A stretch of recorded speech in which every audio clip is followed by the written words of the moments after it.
Welcome to Inside Data Centers, the podcast from RagingWire. We take a behind-the-scenes look at the home of the Internet and the people that work there.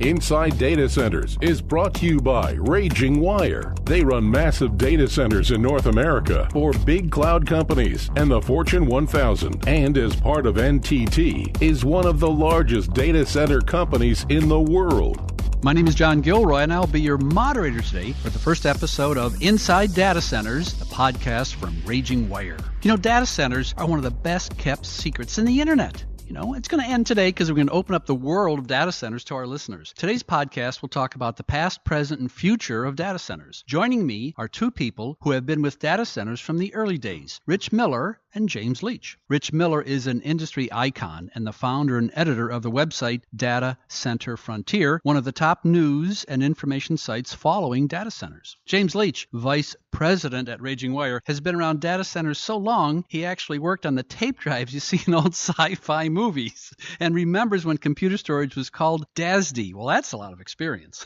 So we're not going to beat around the bush here. We're going to jump right in. So Rich, talked about the history, past of data centers. What's your first memory of being in a data center? I remember it really well because it was a career-changing day for me. It was in the winter of 2000. I had been working in the newspaper industry for about 18 years and was trying to help newspapers understand the importance of the Internet. So I, as an Internet user, I immediately saw how important it was going to be for business. My wife and I actually learned to build websites. So I understood the consumer part of it and how people were using it. But I never understood that there was this whole other component to it until I met a guy who worked with data centers and telecom facilities. And he kept telling me, this is really the thing that you should be writing about. He was all excited about data centers, and I just didn't understand it. So he said, look, do this with me. Come see one. And so we went to a small data center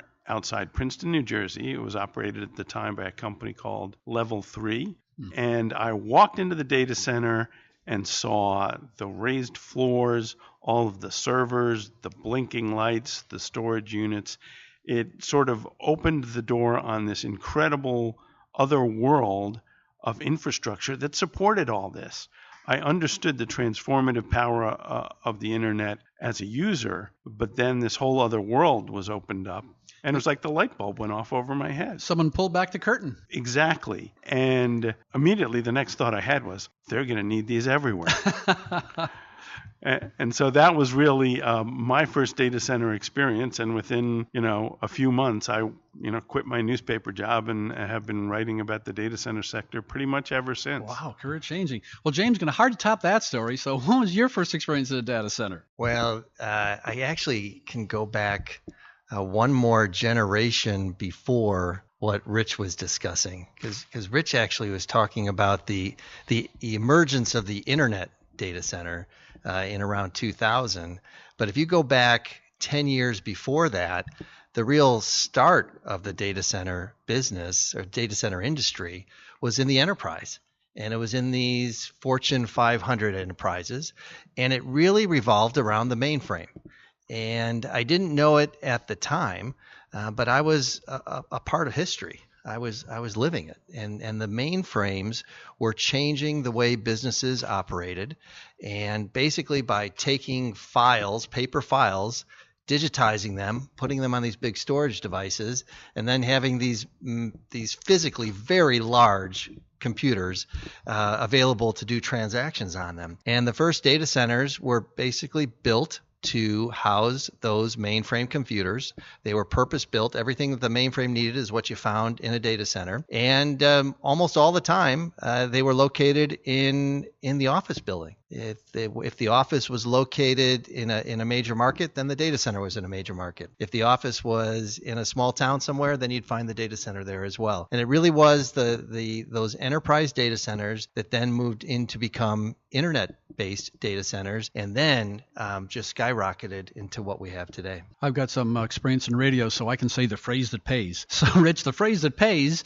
is colocation. So when did you first heard the word colocation, and how's that impacted kind of the long development of data centers? So Jim talked about the early days when people would have their computers located in computer rooms or IT closets within office buildings. So computers and servers use a lot of electricity. They throw off a lot of heat. So it was really sort of difficult to operate these within an office environment. So that's where these co-location centers came along. These are facilities that are built specifically for servers and storage. Just as houses are built for people to live and eat and sleep in, data centers and co-location facilities are built specifically around the needs for computer servers with lots of power, lots of cooling, fast network connections so that they can talk to other computers. And co-location really became important after the breakup of the phone system in the 1980s and 90s. Initially, the new competitors for the Bell system were supposed to be able to work with the phone companies to then build their own businesses. So that's where the word co-location came from, is you would co-locate your equipment and servers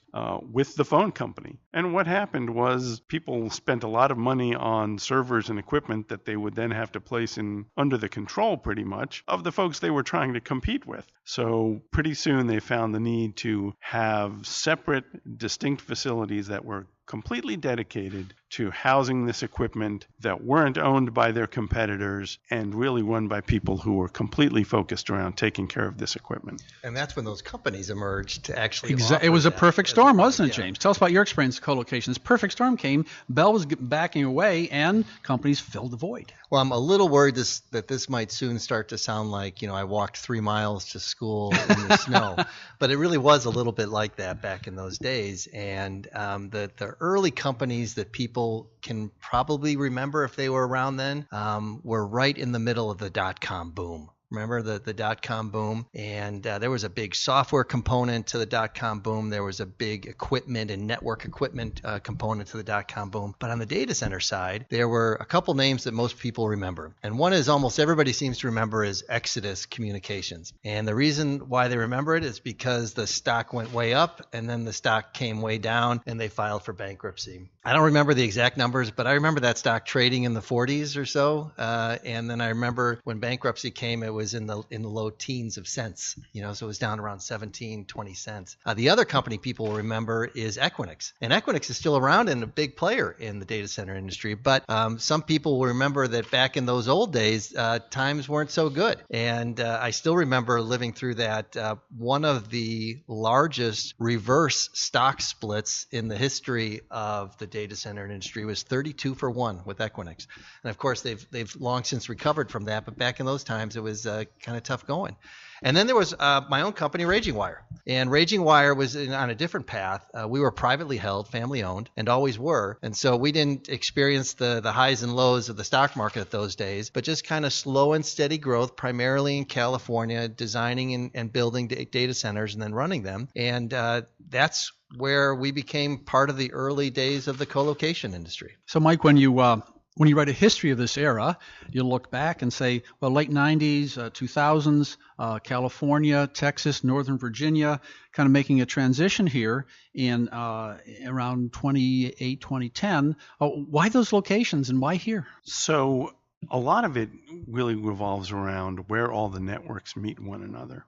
The internet is a network of networks, and essentially people wanted their computers and their data centers to be in the places where they could connect to as many other networks as possible and get to all of the eyeballs. So that's why we saw data centers begin to pop up in places like Ashburn, Virginia, which is where we're sitting today, Silicon Valley, where there is a great sort of concentration of technology firms. And a number of large cities across the country all became data center hubs. And the business suffered during the dot-com bust. There were a lot of near-death experiences like the one that Equinix had. And companies like RagingWire that were privately held could kind of hang on and try to just, white knuckle through it. And a lot of people did. But what I think we found is that the companies that built all of these data centers weren't wrong. They were just too early. It was too soon. And then, to me, the turning point in the internet and the data center industry it was when Google came up with the whole, AdWords came up with the text ads that created a business model for all of the activity on the internet, and that until then hadn't really been profitable. That changed the internet from a sort of nonprofit operation into one that created a vibrant business ecosystem, and then that drove the need for people to do more of it and consume more of it. And then everybody needed servers and everybody needed a place to store them. And so that began a period of strong growth for the internet that really persisted all the way through the financial crisis of 2008 and has really led right up through the incredible boom in cloud computing that we're seeing today. So, John, this is kind of a history lesson. So one of the great lines in history, in political history, from the Watergate era was follow the money, right? Everybody remembers follow the money. And I think Rich is spot on. When it comes to data centers, you follow the network. And that really was, what drove the whole data center industry. And you can, again, looking back at these generations, think about that early enterprise generation that I talked about. That was basically an IBM mainframe generation. There were all sorts of network protocols that were proprietary to IBM, and it was a private network running on all sorts of IBM equipment. What changed then in the middle, still following the network, is all of a sudden this internet protocol came out, the IP protocol. And I can still remember just being in the right place at the right time and going to hear a 22-year-old Mark Andreessen talk about something called Netscape and wondering if this thing was going to make a big difference, and just happened to be at the University of Minnesota at the time where there was a protocol called Gopher that kind of led into the internet. And so if you follow that network from that enterprise network into this internet protocol network, that's really then what got the data centers to where they are today. When I look at those years, I look at what I consider the poster child for as a service, Salesforce. And this morning I went to Google Trends, I typed in Salesforce, and you see we're about 2008, that's the inflection point. And I'm sure with Andreessen, with many people, that's the inflection point where things grew and grew and grew. And it leads us to where we're at today, which is sitting in this fantastic facility here. It is like an architect's dream, I think. And we're in the number one data center market in the world, Ashburn, and right here in the RagingWire data center. Tell us about this place, Jim. Well, it's not just this place. It's a lot of places that are here in Ashburn, Virginia, and RagingWire is really proud and pleased to be a part of it. And I think that's one of the big things that listeners might be interested in, is that it's no longer about a data center. It's about data center campuses, and we're right in the middle of a 78-acre data center campus. This is the first building that has been built on the campus, but it's massive. It's easily 250,000 square feet of space, enough power for thousands of homes, and that's just the first one of the data centers here. There'll be this is our VA3 data center, which of course implies that there's a VA1 and a VA2, but also kind of gives you a good idea that there's going to be a VA4, a VA5, a VA6, and VA7. And again, RagingWire is just one of the companies here in what's known as Data Center Alley, where 100 megawatt campus is not out of line anymore. And just a quick rule of thumb, if you were to get your arms around what a megawatt is, 1 megawatt is about 250 houses worth of power. So a 100 megawatt campus is, about 25,000 houses worth of power. Did I do that math correct? I think that math is right. And I know that I grew up in a town about half that size. So just to give you an idea of just how much power is coming into these data centers, and they're powering all those servers that are running all those websites that we all use. Rich, you're no stranger to the data center. I've been in a few data centers today. You probably have a few punch cards, like a frequent flyer punch card going to data centers. So give us general trends. And just looking out, we can look out the window here. There's cranes everywhere in Ashburn with data centers being built. Why here? Why Texas? Why the West Coast? I think you hinted at it earlier, talking about May East and May West and maybe telecommunication services. Does this reflect a trend of what's going on everywhere in the United States, or just these certain geographic locations?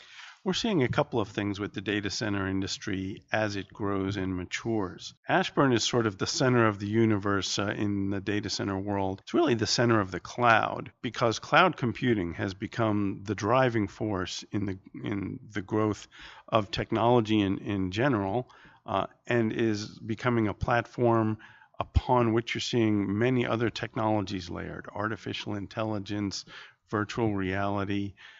We'll talk more about that in a minute, I think, but in terms of why stuff goes where it goes, Ashburn was one of the first places that became a network intersection, a meeting place for all of the companies that provide connectivity and knit the network together. And that is really something that has become more and more powerful over time, because it has a sort of gravity to it that attracts other networks. You want to go where all the networks already are. So it really has a sort of compounding effect with each new network or provider that locates here in Ashburn. It becomes more valuable. It becomes a more magnetic place for other data centers to want to come. So yeah, we see that here in Ashburn. The first thing I always do when I come down here to visit Data Center Alley is I drive around to look at all of the new construction, all of the new cranes. I was just doing that this morning, and there's always these massive new buildings that tell you how fast all of this is growing as people consume more and more technology. And that really guides where data centers get built. So there are these large markets that are very close to major business audiences. That's really the guiding force.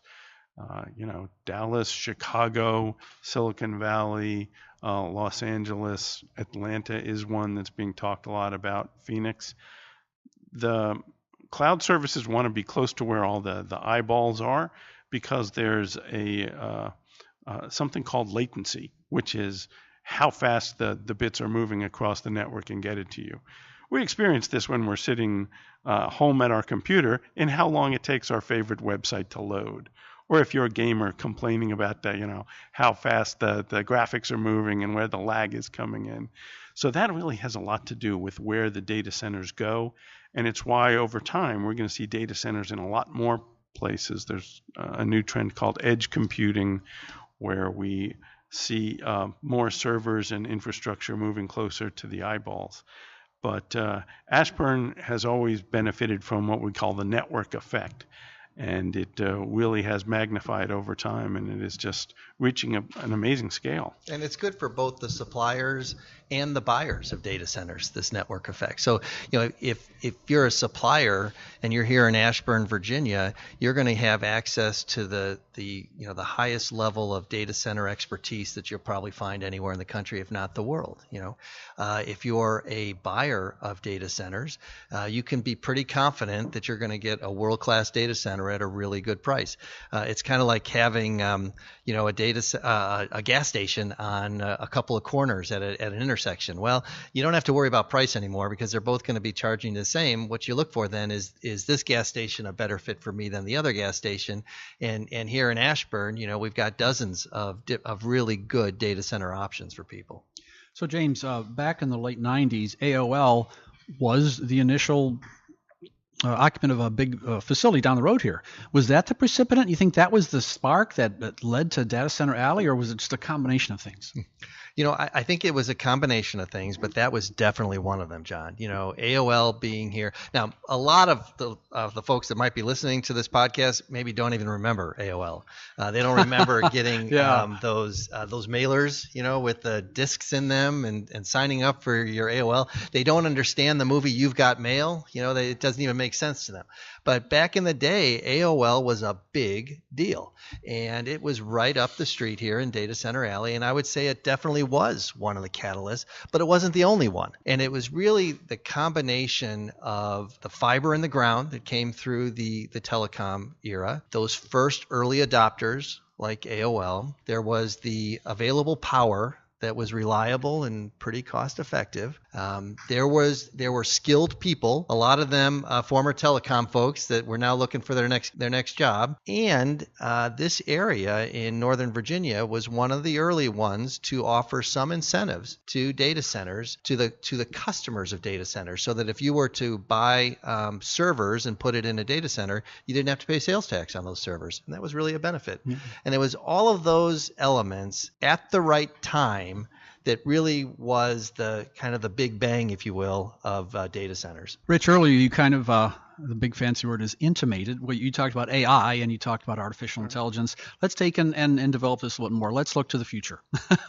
And so what role is artificial intelligence going to play in these data centers? And especially, I think the word is automation as much as anything. So tell us a bit about where you see these data centers heading in the future. So both artificial intelligence and automation are important trends in the data center industry. AI is really becoming a part of everything. Just about every major business is starting to take a look at how can we use the power of artificial intelligence to make everything that we do smarter. You know, we have smartphones, smart devices. Artificial intelligence uses the power of software to make the products and services that these companies offer a little smarter, more intuitive. And so what we're seeing is the large data center users like, Google, Facebook, Microsoft, Apple are all very focused and investing very heavily in artificial intelligence. So are data center companies who are using those same smart capabilities to manage their facilities better and to save energy.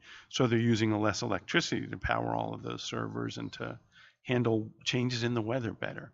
So there's it's really having a dramatic impact.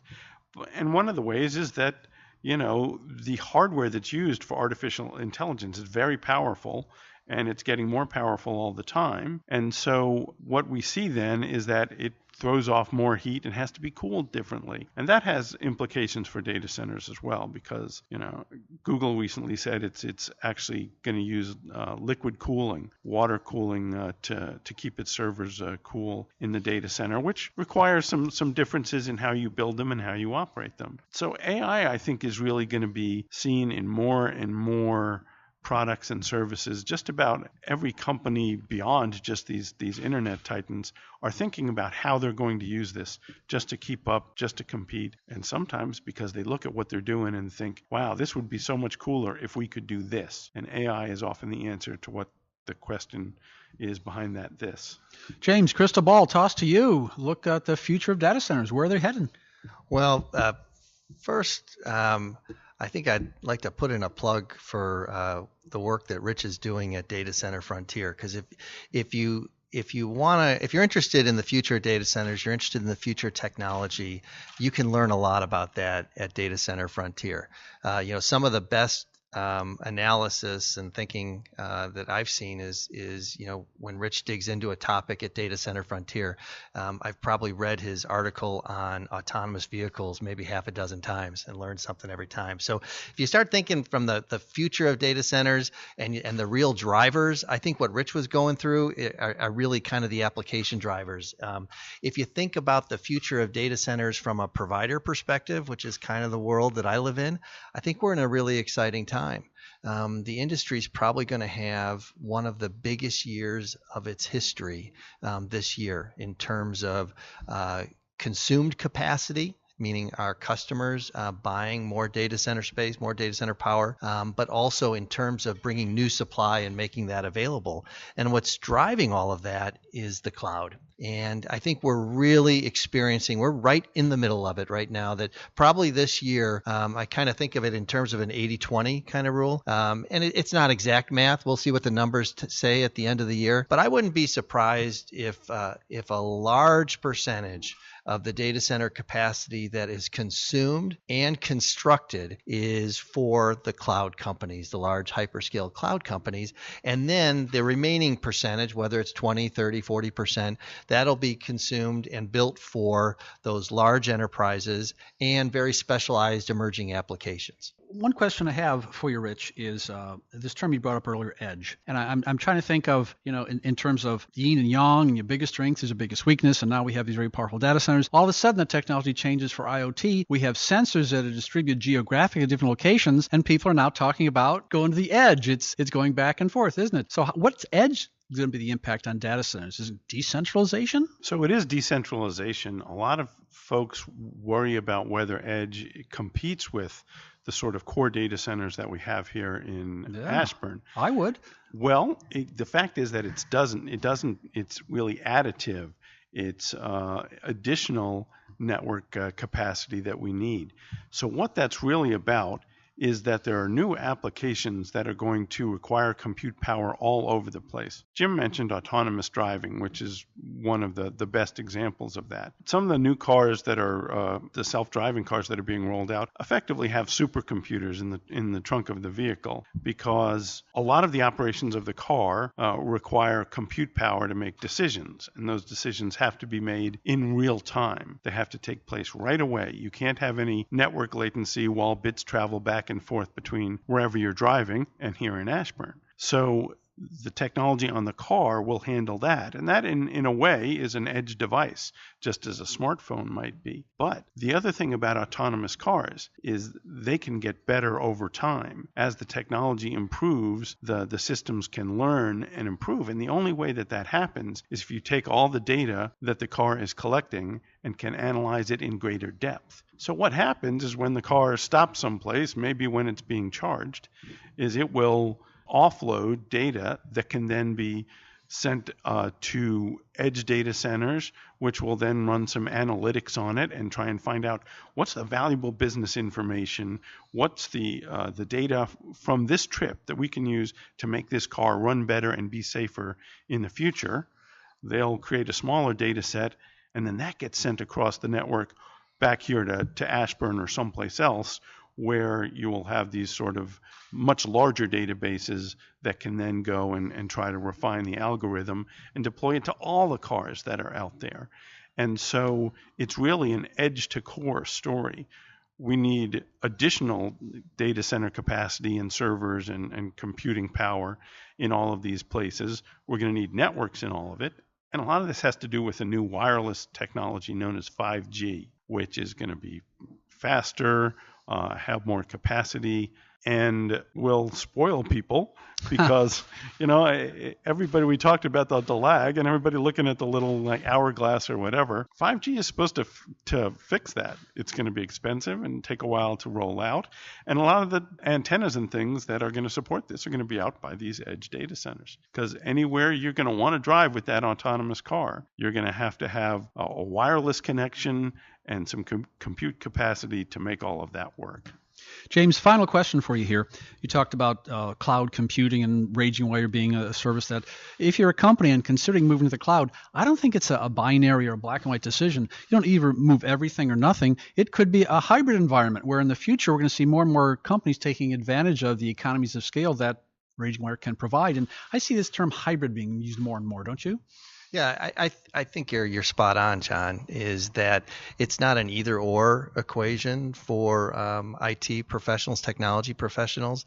It's really a hybrid. It's a combination. It's a combination of the best technologies in the right locations for them to drive the IT systems that make their business work. And I mean, I truly believe that we are living in historic times right now from a technology perspective, and where this all heads in the next 3 to 5 years is just going to be fascinating to be a part of and also to watch.